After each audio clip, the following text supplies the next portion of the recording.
Bonsoir à tous, j'espère que vous allez bien. Alors vous allez me dire, Morgane, t'es passée où? Morgane, elle est débordée en ce moment, je vous raconterai dans une autre vidéo. Mais comme je sais que vous aimez mes petites vidéos histoires fantastiques, toutes basées sur des faits qu'on a vécus, je vous en raconte une. Alors j'ai longtemps hésité à vous la raconter et pour cause, c'est vraiment quelque chose d'exceptionnel, je dirais même d'unique, que j'espère ne jamais, jamais revivre. Et vous comprendrez pourquoi. Les faits se sont produits en 2002. À l'époque, j'étais déjà, j'avais mon passé de modératrice dans un forum ésotérique. J'ai le passé qu'au fil des histoires et de ce que je vous raconte, que vous connaissez. Mes croyances, la radiesthésie, les prières, les anges, mes liens avec un prêtre en particulier qui est devenu un ami.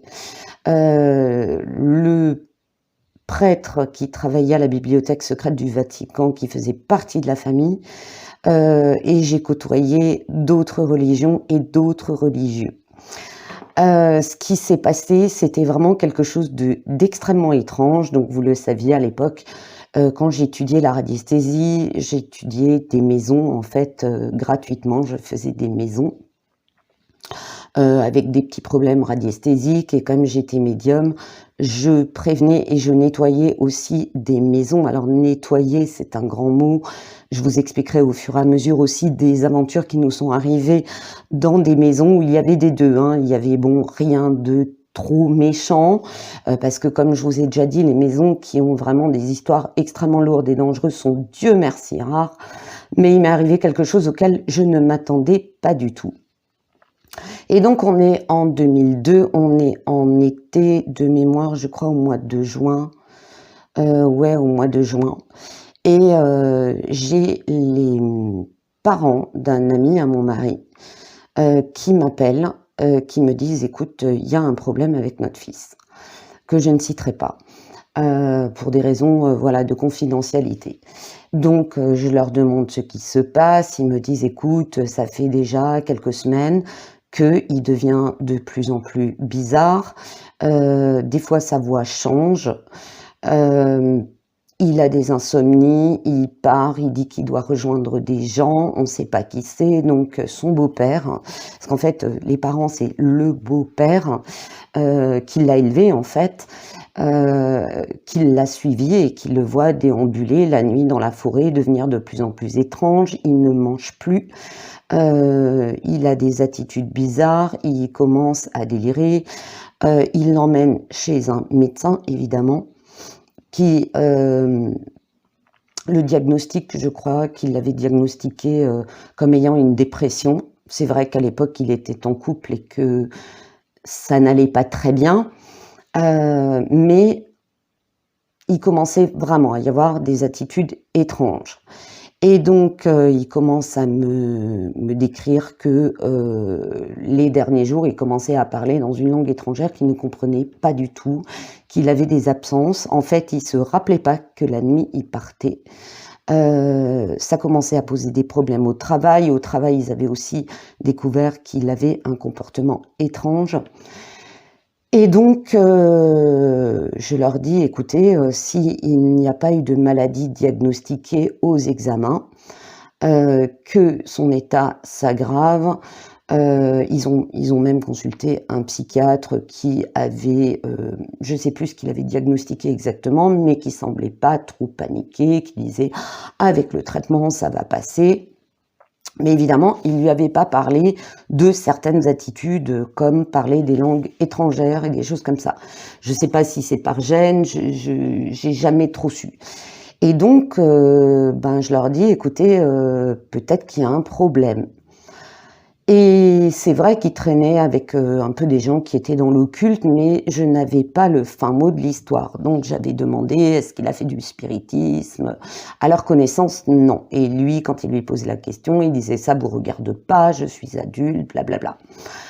Et du coup, je leur dis, bah, écoutez, contactez le diocèse de Strasbourg, parce qu'on sait que les diocèses peuvent vous mettre en contact avec un prêtre spécialisé en exorcisme. Je me suis dit, normalement, dans le protocole, le prêtre discute d'abord avec la personne, essaye d'avoir une estimation d'après des questions, des réponses et tout.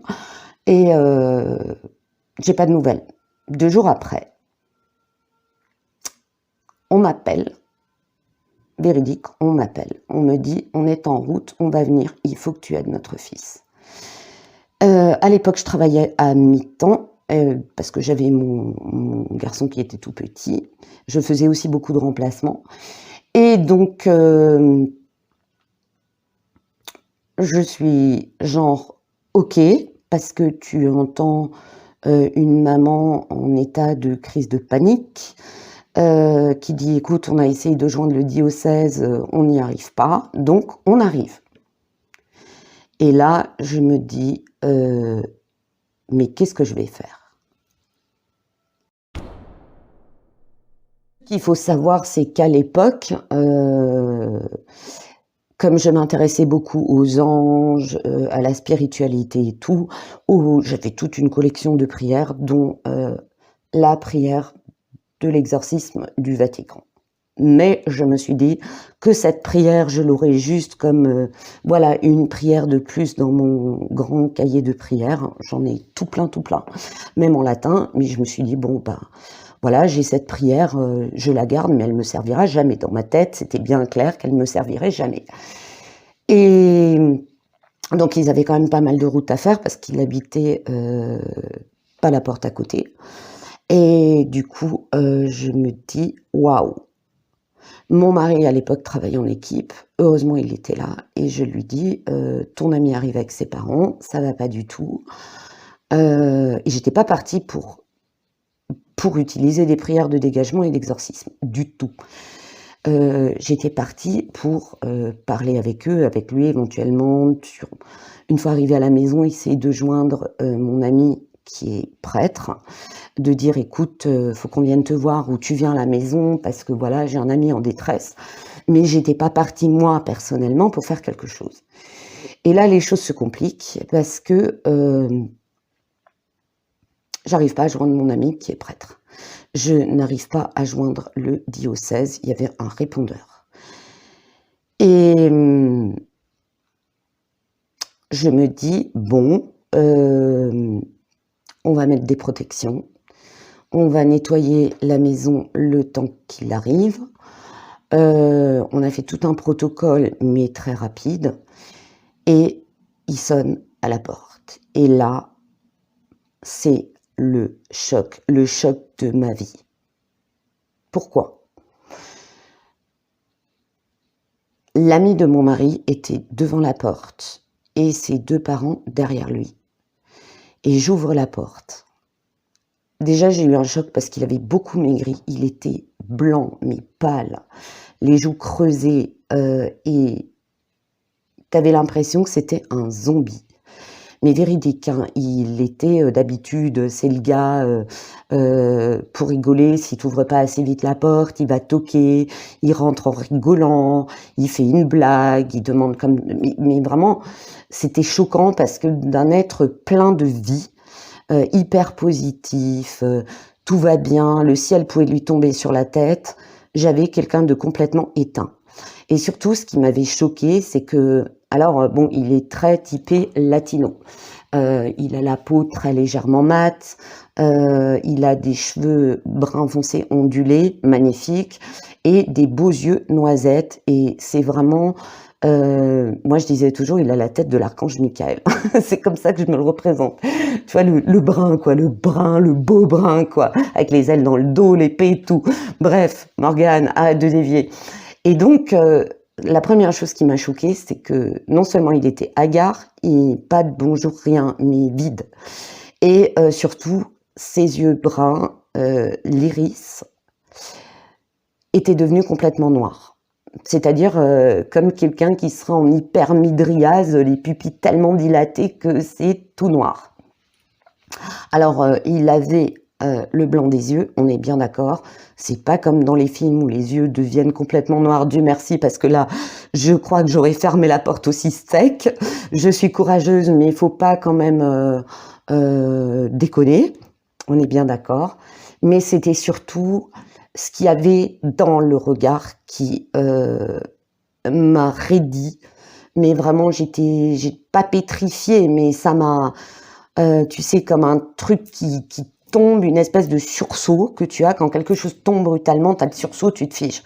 Et j'étais comme ça. Et là, dans ma tête, je me dis, Seigneur, Michael, Gabriel, tous les archanges du ciel, Marie, aidez-moi. Parce que je sentais qu'il y avait quelque chose d'autre. Mais vraiment quelque chose d'autre. Et surtout, j'avais ma petite alerte de j'ai les poils qui s'érissent dans la nuque, sur les bras, de partout.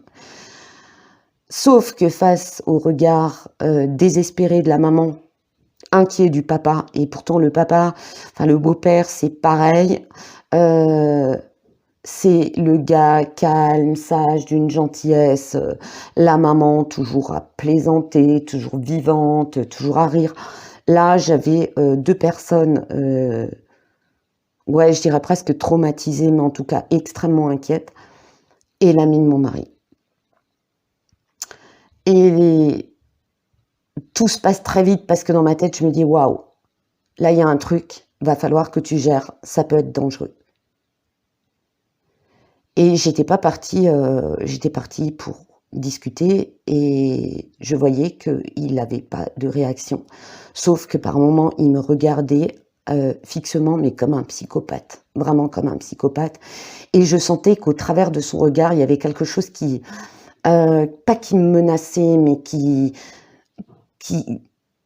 se disait presque jusqu'où tu vas avoir la foi, jusqu'où tu es capable de me tenir tête. C'était une espèce de mélange d'attitude physique, je gère, de bien choisir ses mots, de dire faut surtout pas que tu l'énerves parce que s'il a une maladie mentale grave, subite, il va péter un câble et à 4 ça va être peut-être coton de le maîtriser, mais que s'il y a autre chose en lui, et je sentais quelque chose en lui, ça peut être tout aussi dangereux. D'accord ? Et donc, on s'installe, je discute avec lui, et en fait, il répondait quasiment pas. Donc, j'ai dit, bon, on va aller dans ma salle de méditation, au calme. Et le pire, c'est qu'il me suivait sans rechigner. Il y avait... Alors, comme j'avais mon fils, j'ai dit à la maman, tu emmènes mon petit. Il y a un centre commercial pas loin, tu emmènes mon petit. Je lui avais donné, parce qu'ils sont partis à la One Again. J'ai dit, je te donne, à l'époque c'était encore en francs, je te donne 50 balles, fais un tour, va te promener, prends-toi un café. J'avais donné un biberon, toutes les affaires de mon petit, et je lui faisais confiance parce qu'elle a élevé quand même 5 enfants. Et j'ai dit, mais le petit ne doit pas rester. Et je lui avais donné une médaille de Saint-Benoît et j'en avais placé une dans la petite tenue de mon fils. Et j'ai dit, par contre, vous vous éloignez de la maison. Et tu pries régulièrement. Donc, on s'est retrouvés, mon mari, son ami, son père et moi, on est allés dans ma salle de méditation, qui était très au calme, où j'avais mes petites affaires de méditation, j'ai mes prières, j'ai mes petites plantes, j'ai mes bougies, mes encens, j'ai tout. Et je fais tout un protocole de prière de dégagement, de prière d'exorcisme.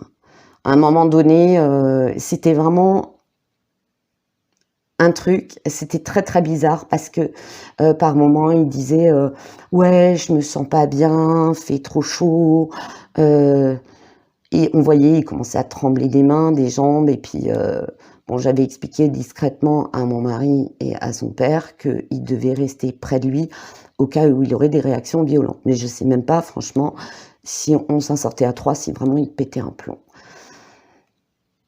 J'ai fait les prières, bon, c'était très long, hein, ça nous a pris un temps fou. À un moment donné, il a dit ouais, mais je me sens pas très bien, faut que je sorte et tout. Je dis oui, t'inquiète pas, on sortira tout à l'heure, on ira faire un petit tour au jardin, on ira voir les animaux. Que j'avais sorti mes animaux aussi, hop, dehors, tout le monde dehors. Je vous décrirai pas le protocole de protection et je vous expliquerai pourquoi, ni dans l'ordre. Mais celui-là, je l'avais de cet ami prêtre. Il m'avait tout donné. Alors, à croire que lui, il l'avait... Je sais pas pourquoi on m'a donné ça parce que je suis pas prêtre, je ne suis pas exorciste. Voilà. C'était trop bizarre. C'était franchement trop bizarre. Et donc, j'ai tout fait. Et à un moment donné, ce qui était en lui a essayé de me tester. Mais vraiment de me tester. C'était très bizarre. Parce qu'il y avait une sorte de combat télépathique mental entre ce qui était en lui et moi. Et j'avais dit à mon mari et à son père, s'il commence à vous faire du chantage et tout, vous cédez pas, vous répondez pas. S'il vous insulte, s'il devient méchant, on calme la situation. Mais on ne rentre pas dans le jeu, on ne rentre pas dans un jeu verbal. Dieu merci, j'avais eu pas mal de discussions avec ce prêtre auparavant. Je sais même pas comment on était venu sur le tapis de ces histoires de magie, de possession, de gens sous emprise d'entités. Je m'en suis tenue au protocole. Je me suis dit, je ne discute pas avec la chose qui est en lui. Et à un moment donné, j'ai continué à prier et tout. Et il a commencé comme presque à somnoler. Et j'ai continué. J'ai brûlé de l'encens, j'avais mes bougies, mes cierges bénis. J'ai appelé, je vous jure, mais tout l'univers divin à la rescousse. Et il a commencé à devenir somnolent et tout, donc on l'a laissé un petit peu au calme, on a repris les prières, et il semblait aller mieux. Mais vraiment mieux. Il était comme, il a dit, oh, je me sens soulagée, je me sens mieux, je me sens moins écrasée. Sauf que je me disais, la chose en lui peut parfaitement feinter. Parce que ça, souvent en discutant même avec des gens d'autres religions, ils disaient tout ce qui est entité malveillante, négative, faut se méfier parce ils peuvent jouer un rôle et essayer de t'arnaquer, en clair, de t'arnaquer. Donc, passer 2-3 heures, on a bien passé 2-3 heures, je me suis dit, bon, on va s'arrêter là. Il faut pas que moi, je commence à tomber dans une fatigue, dans une déconcentration. Il a l'air calmé, soulagé. Donc, on a encore pris, alors j'avais préparé une tisane aux herbes à base de millepertuis, qu'on appelle aussi l'herbe de la Saint-Jean. Les parents ont pris un café, j'ai dit écoutez, il semble aller mieux, mais voilà, moi it's not my job, c'est pas mon boulot, quoi. Donc il faut impérativement réussir à joindre le diocèse. Parce qu'il faut quand même qu'un prêtre le voie. Hein. Moi, voilà, j'ai fait ce que je pouvais. Là, il faut faire quelque chose. Parce que je peux pas prétendre, en ayant un protocole, en ayant la foi, voilà, c'est pas mon job. Donc, ils l'ont ramené. On avait prévenu la maman. Il avait ramené mon fils auparavant. On avait tout nettoyé, on avait fait du dégagement. Et encore après, j'avais confié mon fils à ma voisine. On avait continué à faire nettoyage, dégagement. Nous, on s'est déchargé. On s'est déjà douche au sel. Enfin, je vous raconte pas tout le truc. En tout, ça a pris, la totale, ça a pris 6 heures. On a rentré les animaux quand on était sûr que tout était clean. On a gardé nos protections sur nous. On a continué à faire les prières. On a continué à prier pour lui. Les parents l'avaient ramené. C'était la première nuit où il a dormi sereinement. Le premier soir où il a mangé normalement, où il a même dit qu'il avait faim. Par la suite, ils sont allés voir un prêtre, donc apparemment, tout était normal, il a même prié avec lui. Bon, il a fait peut-être d'autres protocoles, je ne sais pas, j'étais pas avec, j'estimais que j'avais pas à être avec. Les parents avaient expliqué au prêtre qui était très surpris. Bon, il l'a pas mal pris, mais il était très surpris. Mais bon, apparemment, tout allait bien. Il avait quand même conseillé de continuer des séries de prières, de retourner le voir. Donc ça s'est passé, mais ça, je l'ai appris plus tard. J'avais de temps en temps des nouvelles, mais je voulais pas m'immiscer dans sa vie et dans son protocole. Moi, j'estimais que j'avais aidé, peut-être dégagé, je ne sais pas, je n'ai pas cette prétention-là. Et ce qui s'est passé après, eh ben ça, c'était encore une autre histoire. Ce qui s'est passé après, c'est que j'ai quand même, je me suis testée, auto-testée, pour savoir si j'avais pas d'entité sur moi. Parce qu'on a des méthodes. Alors, il y a la fameuse méthode de l'assiette et des gouttes d'huile qui marche bien. Et j'ai prévenu le prêtre qui était en fait parti 2 jours. Donc, je préviens le prêtre vient, notre ami, il vient. Et il est arrivé, il m'a regardé, j'ai tout de suite vu qu'il n'était pas content. Donc, il s'installe, je lui sers un café, il me demande toute l'histoire en détail. Je lui raconte toute l'histoire en détail, il me regarde.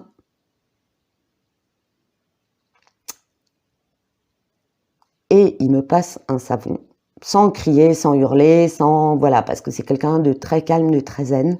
Mais je me suis pris une bonne avoinée. D'après lui, ce n'était pas, voilà, on n'est pas dans les films, c'était pas un démon, de toute façon, il me connaît, il sait que si j'avais vraiment senti quelque chose d'extrêmement puissant, bien que cette chose, comme je lui avais expliqué, était relativement, assez nocive pour foutre quelqu'un complètement à plat, pour lui faire des choses dont il a des amnésies, commencer à parler une langue qu'il ne maîtrise pas, voilà, enfin, une entité quand même suffisamment nuisible pour perturber quelqu'un, d'accord? Mais pour lui comme pour moi, pour le prêtre comme pour moi, ce n'était pas un démon ou plusieurs démons hyper costauds. Vous voyez, comme vous voyez dans les vrais exorcismes, les rares vidéos qu'on peut voir, où c'est quand même assez costaud. Mais je me suis quand même fait engueuler, parce que dans l'expectative où c'était peut-être quelque chose de costaud, ça aurait pu mal finir. On aurait pu être blessé, l'entité aurait pu, enfin le démon aurait pu prendre totalement emprise sur lui, ça aurait pu très très mal finir. Avec les années, est-ce que je l'aurais refait? Non. Non. C'est pas parce que, on va dire entre guillemets, j'ai réussi quelque chose une fois, que je me suis lancée là-dedans du tout, que je connais mes limites, d'accord? Mais c'est vrai, le prêtre avait raison, j'aurais pu me mettre très en danger. Je pense, et je le sentais quand je faisais mes prières, quand j'ai quand même poussé jusqu'à l'exorcisme, la prière de l'exorcisme, qui est très longue quand même, que tu es obligé hyper de te concentrer, tout en étant pas perturbé par l'entité qui essaye de te brouiller, mais vraiment, ça je le sentais, de te brouiller l'esprit, t'essayes d'être en hyper concentration, de dire purée, faut pas qu'il me coupe, faut que tu lises le truc jusqu'au bout, mais je sentais quand même une force à côté de moi qui était positive. Comme dit, j'avais appelé tout le monde à la rescousse.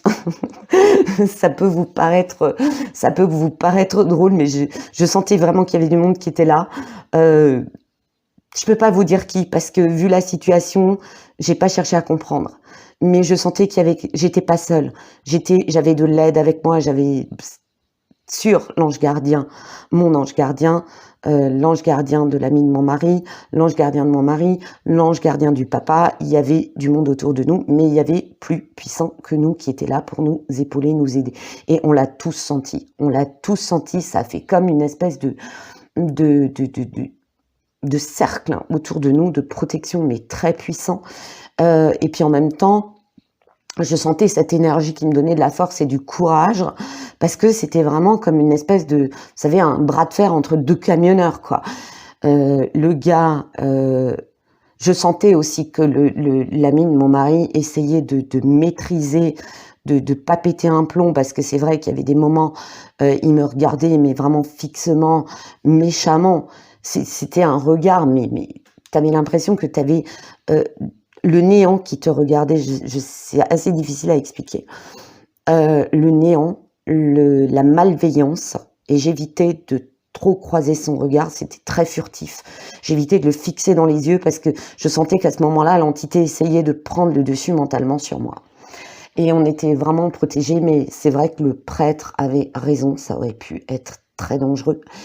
Le prêtre sait que j'ai la foi parce que un jour je lui avais dit, tu sais, si Jésus revenait, genre sonnait à ma porte, genre en jogging Adidas, avec une casquette à l'envers sur la tête, j'ouvre la porte, je sais que c'est lui, que c'est Jésus, je m'en fous du look qu'il a, il pourrait très bien venir avec son épouse, avec un enfant. Jésus, pour moi, ça reste Jésus. Voilà, je sais pas si je vous explique bien, mais pour moi, Jésus, c'est Jésus, Marie, c'est Marie, Dieu, c'est Dieu, quoi. J'ai foi en eux, et peu importe la situation, j'ai foi en eux. Et ce prêtre m'avait dit, mais très sérieusement, tu es au-delà de la foi. J'ai jamais trop compris le au-delà de la foi, parce que voilà, j'ai la foi, une foi ancrée. Je pense avoir suffisamment la foi pour, dans des circonstances comme celle-là, que j'espère ne jamais revivre, parce que c'est vrai, quand il m'a expliqué après que j'ai vraiment pris conscience du danger qu'on pouvait encourir. Et Dieu merci, merci les anges, les archanges, Marie, Jésus, Dieu, le divin, globalement, d'avoir été avec nous, de l'avoir aidé, de nous avoir protégés, réconfortés. Mais tout ça pour vous dire que il faut pas s'amuser à faire ce que j'ai fait. Parce que oui, c'est quelque chose qui peut être dangereux. Mais le pire, c'est que en voulant aider, surtout face au désespoir des parents, en le voyant complètement lobotomisé, amaigri, mais c'est quand même un gars qui est artisan, qui a un travail très physique, le gars bon vivant, donc il mange bien, il est hyper musclé, c'est un gabarit, si tu veux, il fait 1m80 en muscles, parce que toute la journée, son boulot est physique, et c'était ça qui représentait un petit peu un danger, c'était sa force physique, déjà de son corps physique. Le voir, hein, mais je sais pas, il avait perdu, je sais pas, 12-15 kilos, quoi. Puis c'était, waouh, le choc. Donc vous avez déjà le choc physique de voir votre ami comme s'il avait été, je sais pas, pris en otage, pas nourri, voilà, ou qu'il avait traversé le désert sans vivre, juste avec de l'eau, et qui rentrait comme une crevette. Ce regard vide, mais en même temps ce truc qui avait pris le dessus sur lui. Le fin mot de l'histoire, c'est qu'on a mené l'enquête et on comprenait pas. C'est qu'en fait, dans son couple qui battait de l'aile, il y avait son ex-copine, enfin qui est aujourd'hui son ex-copine. Il y avait la meilleure amie de l'ex-copine et d'autres personnes qui l'avaient entraîné, et ça il nous l'avouait plus tard, dans des séances de spiritisme qu'ils avaient fait dans un lieu, je vous raconte pas l'endroit, c'est genre limite abandonné, un lieu chargé d'histoire, parce qu'évidemment, hein, quand on fait des séances de spiritisme, autant que ce soit fun dans un lieu bien glauque et bien lugubre, déjà là, tu sais pas ce qui s'est passé auparavant, tu sais pas ce qui a été fait, qui a vécu. Et je suis pas la seule à vous raconter des histoires paranormales où il y a du lourd derrière, quand tu arrives à le connaître.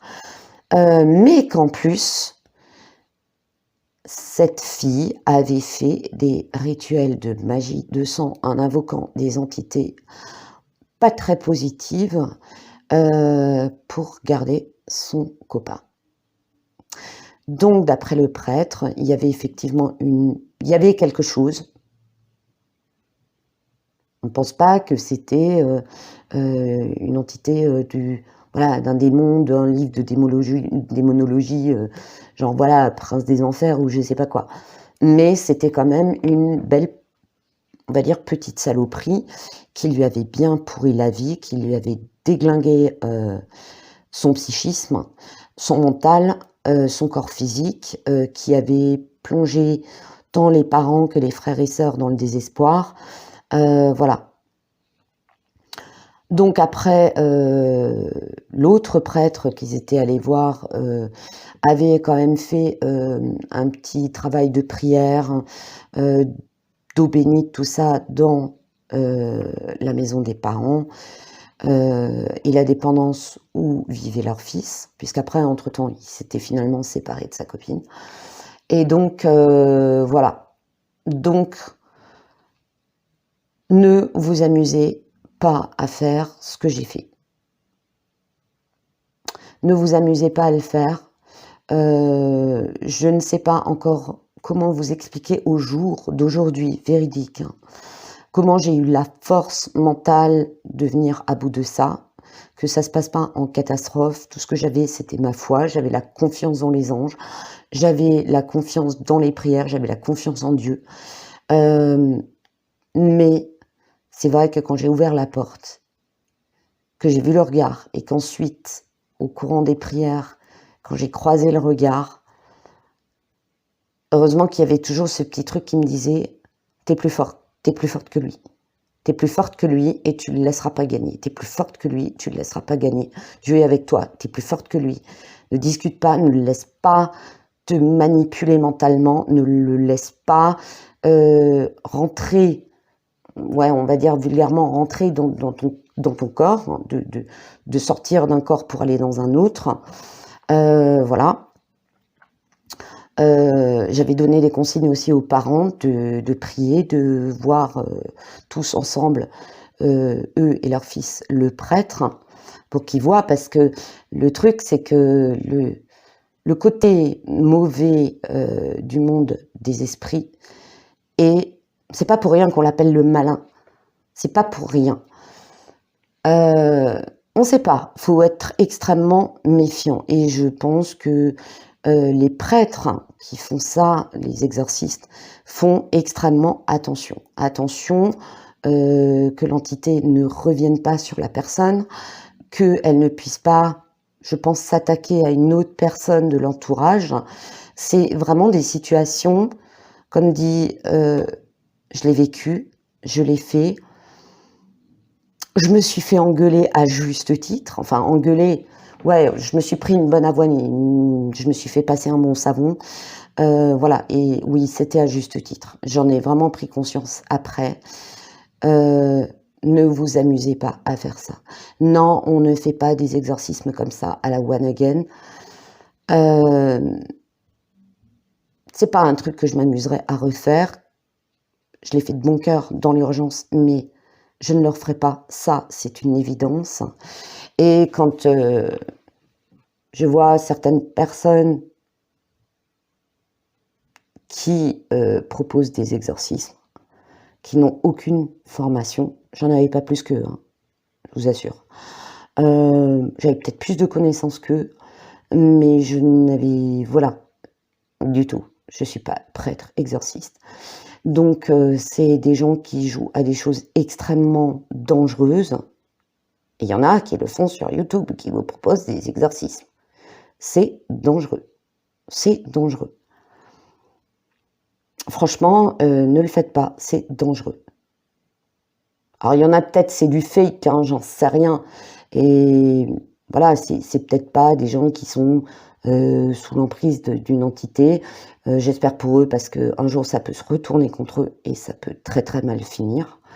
Ah oui, il avait aussi des idées suicidaires, hein. Ça c'était ce qui m'a le plus choqué parce que je peux vous dire que lui, on m'aurait dit il est suicidaire, jamais, jamais, jamais. D'accord? Parce que c'était une force de la nature. Donc comme quoi, vous amusez pas non plus à faire de la magie amoureuse. N'en faites pas faire, n'en faites pas. Parce que vous n'imaginez pas le malheur que ça peut créer, les dégâts que ça peut créer. J'en ai déjà parlé dans mon question-réponse. Voilà ce que je voulais dire. Pareil, si vous faites des désenvoûtements, des choses comme ça, vous lancez pas comme ça à la one again.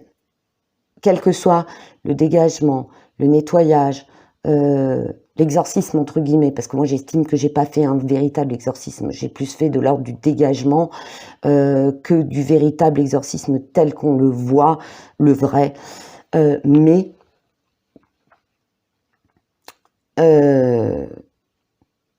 redoublez de prudence et surtout testez-vous, parce que moi j'ai demandé après au prêtre, à mon ami, de quand même faire un petit protocole pour vérifier que j'avais pas quelque chose sur moi.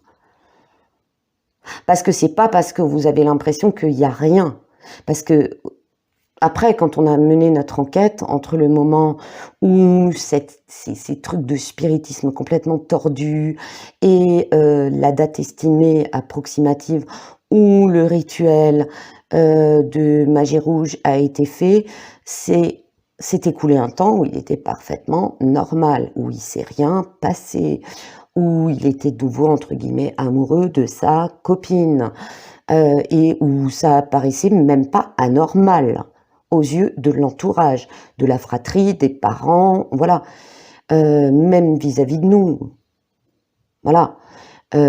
C'est après que les choses sont allées crescendo jusqu'à voilà, l'emprise de l'entité, et ça avait quand même duré un petit bout de temps où c'était de pire en pire. Donc voilà, c'est pas une vidéo pour vous faire une leçon de morale, c'est pas une vidéo pour dire ouais j'ai fait un truc, non du tout, c'est une vidéo de prévention. Et mon ami qui est prêtre m'a dit tu sais, faire un exorcisme, tout le monde n'est pas, tous les prêtres ne sont, ils peuvent le faire, mais face à vraiment quelque chose, on va dire, de costaud, où la personne est vraiment sous emprise totale, faut être quand même balèze. Et c'est vrai que quand on voit des véritables vidéos, plus les témoignages de l'entourage, hein, d'une personne, là je parle d'un cas réellement de possession grave et d'une entité, on va dire, démoniaque, c'est vraiment, ouais, on peut parler d'un traumatisme. Donc, j'ai mis du temps à vous raconter ce truc parce que déjà, je pense qu'il y a des gens qui vont pas me croire, qui vont dire ouais, elle s'invente des histoires. Après, vous me croyez ou pas, moi cette histoire, je peux vous la jurer sur la Bible si vous voulez, il n'y a pas de problème. On l'a vraiment fait, on l'a vraiment vécu. J'ai pas honte de dire que ouais, je me suis pris un savon d'un prêtre à juste titre. Jamais je ne voudrais recommencer et jamais je ne recommencerai ce genre de truc. Parce que, ouais, ça aurait pu mal finir. Et j'insiste là-dessus, ça aurait pu mal finir. Et que même pour les gens qui, on va dire, dégagent des maisons, dégagent des lieux, je vous conseillerais que, je doute pas des méthodes, il y en a plein. Franchement, des méthodes, il y en a plein. Des prières, en général, c'est toujours le même protocole, de toute façon, de celui de l'exorcisme. Voilà, il n'y en a pas 12 000, il n'y en a qu'un. Mais si vous avez un doute, si vous sentez quelque chose de réellement malveillant, et tout le monde a ses petites alarmes, hein, moi je vous décris les petites alarmes, voilà, moi c'est en général quand c'est très malveillant, c'est les poils qui se dressent, et surtout dans la nuque, mais alors jusque dans la racine des cheveux, quoi. C'est horrible, hein, c'est avec un frisson dans le dos, et et je le sens direct, hein, c'est un peu comme les chiens, vous savez, quand la crête, elle se dresse sur le dos, moi je suis pareil. Quelle horreur, il y a un truc. Mais si vous sentez que c'est vraiment, et même, je l'avais dit pour les urbexeurs, si vous sentez qu'il y a un truc très très nocif, si vous voyez qu'il y a eu des scènes, des restes de rituels, on va dire sataniques, voilà, avec des trucs dark, des choses étranges, voilà, fuyez, partez. Cherchez pas à nettoyer ni rien. Foutez le camp, vous posez pas de questions et surtout, nettoyez-vous bien. Et s'il y a un doute, appelez, bon après ça dépend des religions, mais tous le font, toutes les religions le font, les imams le font, les rabbins le font, les prêtres le font. Tous ont des prières d'exorcisme, entre guillemets, hein, moi j'appelle ça d'exorcisme, je ne sais pas dans les autres religions comment ça s'appelle. Voilà, il y a des protocoles pour ça, et dans le doute, vaut mieux voir quelqu'un et être sûr que de rien faire et d'en arriver au stade de cet ami qui, franchement, il a eu beaucoup de mal à remonter la pente. Ça lui a quand même laissé des semaines de séquelles, de trucs, surtout cette amnésie qu'il avait. Voilà, il savait pas où il était parti, ce qu'il avait fait. Il se rappelle de bribes, qui partaient dans la forêt, qui partaient dans des ruines de châteaux, enfin des trucs complètement dingues, ou qui restait dans sa voiture des heures à fixer le vide, mais il se rappelle pas de tout, d'accord? Voilà.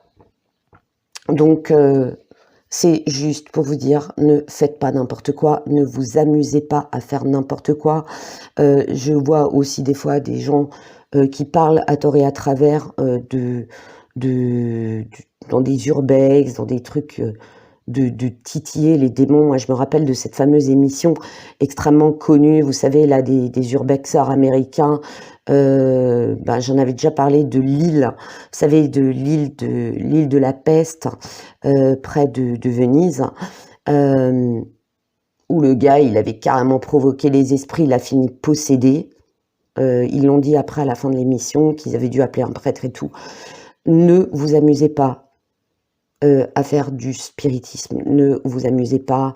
Le Ouija, moi, c'est hors de question, c'est niette. L'écriture automatique, surtout en ce moment, niette. Soyez extrêmement prudents.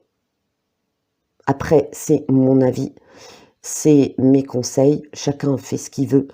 Mais ouais, actuellement, il y a quand même des trucs très dark. Plein de cartomanciens, de médiums en parlent. C'est une période très dark. Il y a beaucoup d'utilisation de magie noire. On va appeler ça, bien qu'elle n'ait pas de couleur, noire, malveillante, on va dire. Vous amusez pas à faire n'importe quoi, parce que je vous assure que c'est une image de voir cet ami dans cet état, ce regard. C'était vraiment une dinguerie. Je vais répondre aussi à la personne qui m'avait dit, il y avait une abonnée qui m'avait dit comment tu reconnais les gens qui sont, alors pas forcément, enfin possédés, on s'en rend compte très vite quand même, mais les personnes qui sont sous l'emprise d'une entité via la magie noire, d'accord, ou la magie rouge, ça dépend des techniques de magie rouge où on peut invoquer des entités, et je pense que ça s'est passé comme ça. Moi je le remarque aux yeux. Après, chacun a ses indicateurs, hein. Voilà, un prêtre exorciste vous dirait, moi je remarque ça, bien qu'il y ait un protocole global, moi je le remarque aux yeux. En fait, je ne sais pas si c'est moi personnellement, je remarque que la personne a des taches étranges dans l'iris et souvent qui dépassent de l'iris. C'est comme, vous savez, les gens qui ont des taches de sang dans les yeux, parce qu'un petit vaisseau a claqué, mais moi je vois des taches noires, hein, des petites taches noires dans le blanc des yeux, ou des taches étranges dans l'iris quand je le vois de suffisamment près. Je le vois aussi à son visage, rictus figé. Il y a des rictus que je reconnais. Un rictus, une espèce de tension au niveau des pommettes, au niveau des joues. tendu, très très tendu. L'attitude du regard, les sourcils droits, le regard fixe, haineux, méchant, mais je le remarque en premier au niveau des taches des yeux. D'accord? Donc voilà. Après, le changement de voix, qui peut être... lui, il avait la voix beaucoup plus grave. Quand il me parlait, il avait la voix. Alors, pas complètement changée, hein, pas comme dans les films complètement changée, mais beaucoup, beaucoup, beaucoup plus grave. Et ça, c'était le premier truc qui m'avait... voilà, comme s'il y avait, vous savez, les voix qu'on transforme avec des programmes sur ordinateur, une voix beaucoup plus grave. C'était sa voix. Je ne peux pas dire qu'il avait complètement changé de voix. Je ne vais pas vous raconter des conneries. C'était sa voix, mais vachement, vachement, vachement plus grave. Même mon mari avait été surpris. Donc voilà. Mais cette petite vidéo, pour vous expliquer comment je reconnais les gens. L'emprise d'entité ultime, c'est vraiment de ce que moi j'ai vu, hein, je vous parle bien de ce que moi j'ai vu, c'est que l'iris était devenu complètement noir, c'était impressionnant. Ah, pas noir comme dans les films, hein. D'accord, on n'est pas dans un film d'horreur où les yeux deviennent complètement noirs, il n'y a plus de blanc des yeux, non, moi j'ai pas vu ça, mais j'avais vu que l'iris qui était noisette était devenu complètement noir. Et là, c'était déjà le premier choc que j'ai vu, le changement de voix, la maigreur, l'attitude de zombie. Ouais, franchement, c'était un choc. C'était un choc. Et non, je souhaite et je ne referai jamais ce genre de choses. Il m'a remercié après. Le prêtre qu'il a vu n'a jamais dit ce qu'il a pensé. Il a pas eu une attitude verbale négative à dire ouais non c'est n'importe. Mais il a jamais rien dit. Peut-être qu'il n'était pas content du tout. Ce que je peux comprendre puisque mon ami prêtre n'était pas content du tout. Et j'avais promis à mon ami prêtre de ne jamais recommencer. Voilà. Après il a reconnu que face à la situation, me connaissant, il me connaît très bien. Il dit voilà, ton bon cœur a encore parlé, t'as encore voulu aider, mais tu te rends pas compte de ce que t'as fait. Que ça aurait pu mal finir. T'as eu beaucoup de chance, t'as rien eu, t'as rien chopé. Voilà, mais non, franchement, je voudrais pas revivre un truc pareil. Bien que ça ait bien fini, jamais. Voilà. Et comme dit, s'il se passe un truc bizarre, appelez une personne, un religieux, selon vos croyances, compétente dans le domaine, d'accord? N'hésitez pas, ils vont pas vous dire non. Même si demain, ça arrive, vous êtes athée, aucun prêtre, je pense aucun imam, aucun rabbin ne refusera de vous aider parce que, voilà, il vous est arrivé un truc et vous avez une entité, voire pire, sur vous. Voilou. J'essaierai de reprendre le rythme de mes vidéos, tirage de cartes, nature et tout. Mais ça, je vous expliquerai ça dans une autre vidéo, dès que possible. Mais c'est vrai que je suis extrêmement débordée actuellement. Et plutôt que de vous faire des vidéos bâclées, je ne préfère rien faire. J'ai juste pris ce soir une petite heure pour vous faire une petite vidéo pour ceux qui aiment les histoires fantastiques. Et oui, c'est une histoire vraie, c'est une histoire que moi, j'ai vécue. De toute façon, je vous dirais quand c'est pas moi et qu'une personne m'autorise dans mon entourage, hein, je le fais toujours dans mon entourage, qu'une personne dans mon entourage m'autorise à raconter son histoire à elle. Je vous fais de très très gros bisous. Je vous dis à très très bientôt. Bye bye.